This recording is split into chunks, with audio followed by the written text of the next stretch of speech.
এবার আমি এর ভেতরে দুধটা দিয়ে দিলাম।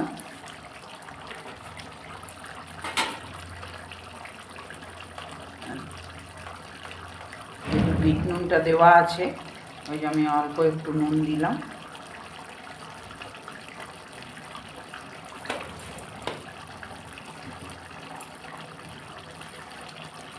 এবার এখানে আমি টক দইটা দিয়ে দিচ্ছি।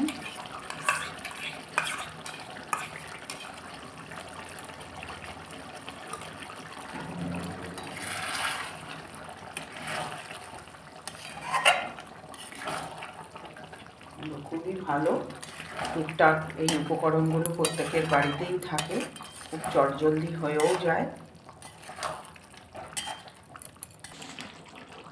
এবার আমি এতে ধনে পাতাগুলো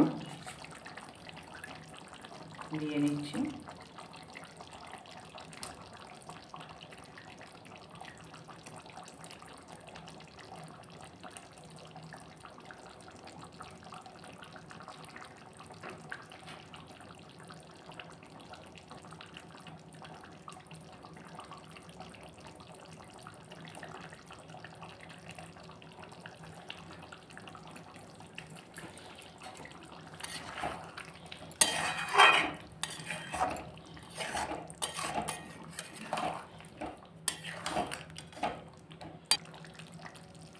আমার এখানে কসুরি মেথিটা আমি এবার এটা এখানে দিয়ে দিচ্ছি।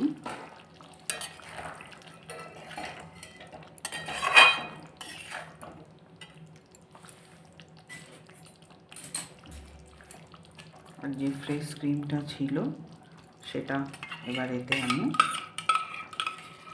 দিয়ে দিচ্ছি।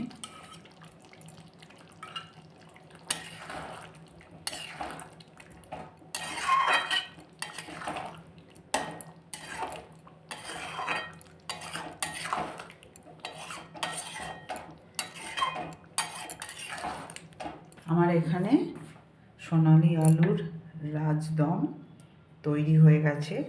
আর নেক্সট পার্টটায় একটা টুইস্ট আছে, সেটা আমি আপনাদের ক্রমশ প্রকাশ্য